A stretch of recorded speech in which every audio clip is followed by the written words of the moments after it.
Hi hello నమస్తే. మీరు చూస్తున్నది ఆర్సీజీ న్యూస్ ఏపీ. నేను మీ వైఎస్. విధంగా కూడా ఆ రోజు కార్యాచరణ తీసుకున్నారు. ఈ రోజు మనం ఈ కార్యక్రమాన్ని చేపడుతున్నామంటే ఆనాడు నిస్వార్థంగా ఎంత ఖర్చైనా పర్లేదు, మన వార్డు ప్రజలు అడిగిన ఏదైతే ఈ కార్యక్రమం ఉందో ఖచ్చితంగా నిస్వార్థంగా చేద్దామని చెప్పేసి ఆ రోజు ఒక దృఢ సంకల్పంతో అనుకొని ఈ విధంగా ఇది చేశారు.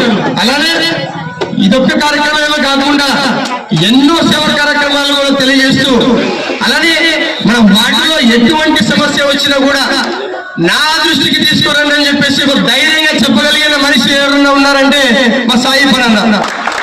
ఈరోజు వాటిల్లో ఎటువంటి సమస్య అయినా పిల్లలకు, పేద విద్యార్థులకు విద్యను అందించే విషయం కావచ్చు, అలానే వైద్య చికిత్స అంశం మీద కావచ్చు, అలానే వార్డుకు సంబంధించిన ప్రతి ఒక్క అంశంలో ఎవరికి ఎటువంటి సమస్య వచ్చినా మా దృష్టికి తీసుకురండి అని చెప్పేసి తెలియజేసి ఆ సమస్యను పరిష్కరించే విధంగా కూడా చర్యలు తీసుకోవడం మా సాయి పనన్నకే సాధ్యం.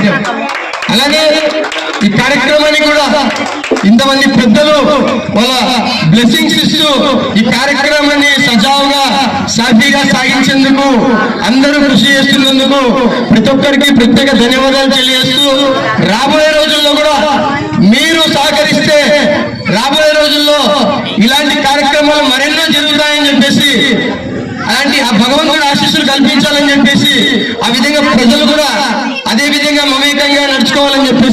ఈ దేశంలో ప్రస్తుతం ఉన్న పరిస్థితి హిందూ, ముస్లిం, క్రైస్తవులు ఒప్పుకొని చాలా గందరగోళమైన పరిస్థితులు మనము సోషల్ మీడియాలో చూస్తున్నాము. అలాంటి పరిస్థితుల్లో మీరు కొత్తగా ఒక ట్రెండ్ సెట్ చేస్తున్నారు. హిందువులు, ముస్లింలు ఒక ట్రస్ట్ గా, క్రైస్తవులు ఒక ట్రస్ట్ గా ఏర్పడి సేవా కార్యక్రమాలు చేయడానికి ప్రధాన కారణం అంటే మీ దేశ పరిస్థితిని మీరు ఎత్తి చూపిస్తున్నారు అనేది ఖచ్చితంగా దీన్ని బట్టి మాకు అర్థమవుతుంది. సో మీరు జనానికి ఇలాంటి కార్యక్రమాలు అభివృద్ధి కావాలనేది మేము కోరుకుంటున్నాం.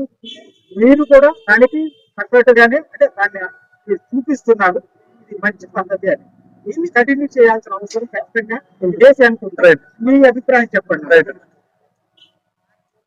మేము చిన్ననాటి నుంచి చూస్తున్నాం అలా సాయి పనన్న ఎక్కడున్నా కూడా